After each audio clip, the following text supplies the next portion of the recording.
অনেকেই মনে করবে স্যালাড মানে ভীষণ বোরিং। না, আমি এটা তৈরি করেছি এবং খাচ্ছি।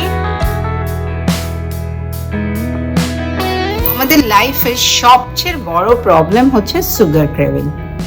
বিকেল অবধি ঠিক আছে, সন্ধ্যের থেকে প্রচণ্ড একটা মিষ্টি খাওয়ার ইচ্ছা, কিন্তু সেই সময় যদি একটু মিষ্টি খেয়ে ফেলেন সাংঘাতিক ভুল করবেন। জানবেন মিষ্টি খাওয়ার আকাঙ্ক্ষা কিন্তু ক্রমশ বাড়তে থাকবে। তাই কি করা যায়? আজকে তৈরি করব সুগার ক্রেভিং সাপ্রেশনের একটা স্যালাড।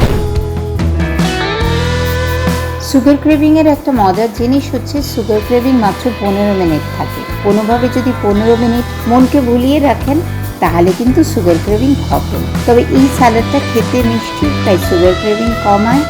অন্যদিকে ক্যালোরি কম আর ফাইবারে ভর্তি, তাই পেটকে ভরিয়ে রাখে।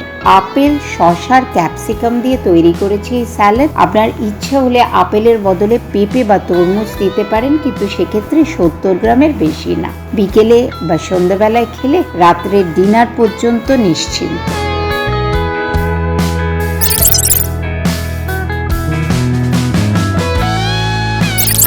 Consult with Reshmi Roy Chaudhary, the Bengali dietitian from Chicago, USA.